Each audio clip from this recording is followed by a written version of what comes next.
आपको खुद पता है कि जो गवर्नमेंट है इनकी इंडिया की, वो उन्हीं का बंदा है। ठीक है, वो उन्हीं से पूछ पूछ के आईसीसी चलाएगा। वो जिस तरह इन्होंने यहाँ गंद मचाया है, वहाँ भी ये गंद मचाएंगे। मैं हमेशा बोलता हूँ और बोलता रहूंगा, और ट्विटर पे भी कितनी दफा बोला है, इंडिया पाकिस्तान आए या ना आए, ठीक है, दुनिया का सबसे घटिया और गंदा तरीन झूठा, एक नंबर का झूठा क्रिकेट बोर्ड जो है वो बीसीसीआई है। आपने इस पे भी देखा कि ये सियासी लोग हैं, सियासत इन्वॉल्व है सारी। और गौतम गंभीर कोई सर पैर नहीं था, कुछ भी नहीं था। कोई कलकत्ता का जो कोच बना हुआ वो भी इसी पार्टी से ताल्लुक रखता है। ठीक है, उसको उठा के लक्ष्मण जो है वो जो है मतलब रेड बॉल का, ये तीनों फॉर्मेट का कोच होना चाहिए था, उसको गौतम गंभीर को टेस्ट का बना दिए और लक्ष्मण को वाइट का बना दिया। उसमें भी लक्ष्मण को इज्जत मिली कि उसने क्या साउथ अफ्रीका में क्रिकेट खेली गई है। तो ये उधर भी इस तरीके से जो है वो करेंगे। बाकी बातें ये चल रही हैं जी, पाकिस्तान मान गया, हाइब्रिड पे मान गया, ये हो गया वो हो गया। भाई मुझे बड़े से लोगों ने बोला आप हरभजन से हार गए। भाई हरभजन से मैं हारूं या ना हारूं, ठीक है, एक दफा चल के जो है कोई ना कोई ऐसे मसले होने चाहिए कि हमारी ये इंडिया वालों से जान छूट जाए, गंदे बीसीसीआई वालों से जान छूट जाए हमारी, कि वो जो हमारे साथ करते हैं तो हमें भी वही सब कुछ करना है। लेकिन एक चीज बता दूं, अगर पाकिस्तान क्रिकेट बोर्ड नहीं उसमें तपड़ना, अगर वो नहीं पंगे ले सकता बड़े, तो भाई फिर अगर ये आप अपनी बात नहीं मनवा सकते, या आप जो अब फैसला करने जा रहे हैं उसमें भी इंडिया का फायदा हो रहा है, तो भाई उसका तो कोई फायदा ही नहीं है। उसका क्या फायदा है? अगर मिसाल की, तो एक बात कर रहा हूं मैं, अगर मिसाल के तौर पर बात करते जी हाइब्रिड की बात करते हैं, इंडिया कहते हैं जी ठीक है हाइब्रिड हमारे मुल्क में भी आप लोग नहीं आना, तो भाई ये मेरा ख्याल है 2025 में तो T20 है, वो तो है ही इंडिया और शायद श्रीलंका का, दो मुल्कों के अंदर है, उसमें तो वैसे ही इंडिया की जान छूट जाएगी, हाइब्रिड का चक्कर ही नहीं होगा, आपके सारे मैचेस दूसरी कंट्री में रख दिए जाएंगे। और नया कट्टा खुल गया। अब मतलब अब आप ये ना सोचो कि इंडिया आ रहा है या नहीं आ रहा। अब अफगानिस्तान ने बोला हम नहीं आ रहे, उन्होंने पकड़ के पीसीबी को एल पे चढ़ा दिया, एल पे चढ़ा दिया। भाई मैं आपको कितने दिनों से भौंक रहा हूं, भाई इंडिया तो पहले दिन से कह रहा है कि हमने नहीं आना। अरे बाकी बोर्ड को एग्री कर लो, बाकी बोर्ड का कह रहे थे कि ये आ रही, हमने पकड़ के बजा दिया इनको अंदर अंदर। अब मैं आपको बता रहा हूं कि सर अफगानिस्तान क्रिकेट बोर्ड की और पीसीबी की हुई है लड़ाई।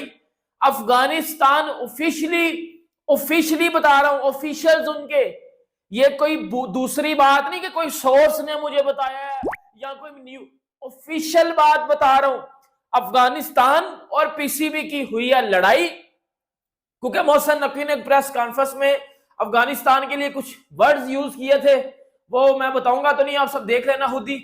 उसके अकॉर्डिंग अफगानिस्तान क्रिकेट बोर्ड ने जो है वो पीसीबी के साथ की है लड़ाई, और अफगानिस्तान ने अब मना कर दिया है पाकिस्तान आने से, और वो भी अब हाइब्रिड मॉडल पे जा रहे हैं। अब मैं आपको ये बात बताता हूं कि ये पूरी बात है क्या, लड़ाई हुई क्या है, किस वजह से हुई है। और दूसरी बात, पीसीबी अब कितना ज्यादा वीक हो चुका है अपने इस चैंपियंस ट्रॉफी वाले काम को लेके। लाइक पीसीबी इस मैच में कितना ज्यादा वीक हो चुका है, कितना ज्यादा मैच पीसीबी के हाथ से अब जा रहा है, दोबारा वापस जा रहा है। इंडिया तो हाइब्रिड पे जाएगा ही जाएगा। अब साथ अफगानिस्तान क्रिकेट बोर्ड ने भी ऑफिशियल एप्लीकेशन लिख दिया है कोई सोर्स नहीं भाई, कोई न्यूज श्यूज नहीं, डायरेक्ट ऑफिशियल से बात आई है कि उन्होंने एप्लीकेशन लिखी है आईसीसी को ऑफिशियली कि हम पाकिस्तान नहीं जाएंगे, क्योंकि उनके चेयरमैन ने एक प्रेस सेंचुरी मारी है, पहली अगेंस्ट इंडिया 159, आज फिर 130 मार दिया। आउटस्टैंडिंग बल्लेबाजी कर रहे हैं। रियाजुल्लाह ने भी आज सेंचुरी मारी, लेकिन दोबारा आपको कह रहा हूं कि ये जो लड़का है शाहजेब खान, इसने प्रूफ करके दिखाया बड़ी स्टेज के ऊपर। पाकिस्तान ने शानदार परफॉर्मेंस करते हुए 300 प्लस का टारगेट दिया है। इस तो यूएई के 3 आउट हो चुके हुए हैं। अब बात करते हैं जरा चैंपियंस ट्रॉफी की। देखिए कल जियो न्यूज के ऊपर शहजाद इकबाल का शो चल रहा था, उसके अंदर उन्होंने बड़े अहम पॉइंट्स को उठाया। वो कहते हैं कि चेयरमैन मोहसिन नकवी साहब 8 नवंबर को ये बयान देते हैं कि हाइब्रिड मॉडल को नहीं मानेंगे, जो होगा पाकिस्तान के लिए बेहतर होगा। पाकिस्तान के अंदर पाकिस्तान अपने मैचेस खेलेगा, चैंपियंस ट्रॉफी पाकिस्तान के अंदर होगी, जो कि हमेशा चलता था, लेकिन उन्होंने कहा था नो हाइब्रिड मॉडल। फिर वो बताते हैं कि ना 30 नवंबर को मोहसिन नकवी साहब ने जो दुबई के स्टेडियम में प्रेस कॉन्फ्रेंस की, उन्होंने कहा कि देखिए हाइब्रिड मॉडल नहीं है लेकिन एक न्यू फॉर्मूला है, एक न्यू फॉर्मूले को पाकिस्तान मान रहा है। अब वो कहते हैं कि जो न्यू फॉर्मूला है ये है तो बेसिकली हाइब्रिड मॉडल ही ना, उसको एक न्यू नाम दे दिया हुआ है, तो इनडायरेक्टली तो पाकिस्तान वही कर रहा है जो हाइब्रिड मॉडल में होना था। बाबा एक चीज के जो डिफरेंस हो सकता है वो ये हो सकता है कि अगले 3 साल के अंदर जो इंडिया के साथ पाकिस्तान के मैचेस हैं, अगर पाकिस्तान सेमीफाइनल फाइनल में भी जाता है तो पाकिस्तान के जो मैचेस होंगे वो फिर लंका के अंदर या बांग्लादेश के अंदर या यूएई के अंदर होंगे।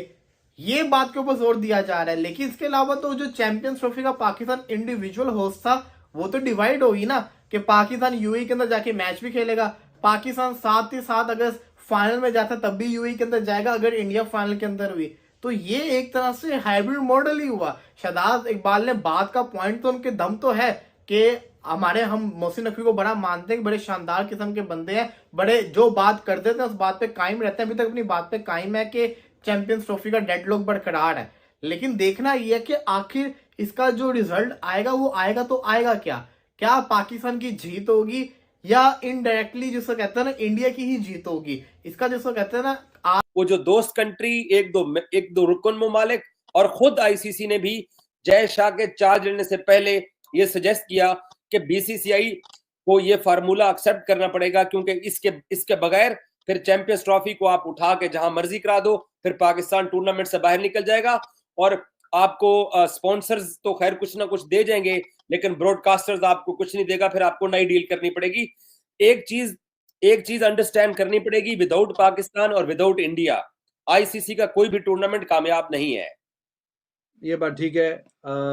मैं इधर उधर की बात नहीं करूंगा, जो अभी आपने बोला उसी में से मैं जरा आपसे सवाल करना चाहता हूं। तो बाखरी साहब, ये फिर जो कहानी क्या हुई कि अगर पाकिस्तान अगर फाइनल में पहुंचता है तो तब जाके भी वहां पे खेलेगा, तो अगर ऐसी कोई सुजेशन दी गई है कि इंडिया अगर सेमीफाइनल से आगे नहीं जाता तो फिर फाइनल इधर हो जाए, या उसमें कई कॉम्प्लिकेशन होती है कि 2 दिन में कैसे सारा अरेंजमेंट उधर से उठा के उधर, उधर से उधर, ऐसी कोई सुजेशन दी है पाकिस्तान ने कि यार चलो ठीक है, अगर इंडिया सेमीफाइनल में पहुंचता है या सेमीफाइनल से आगे नहीं पहुंचता तो हम बाकी के जो फाइनल है वो तो अपने मुल्क में करवाएं, ऐसी सुजेशन क्या कोई दी गई है?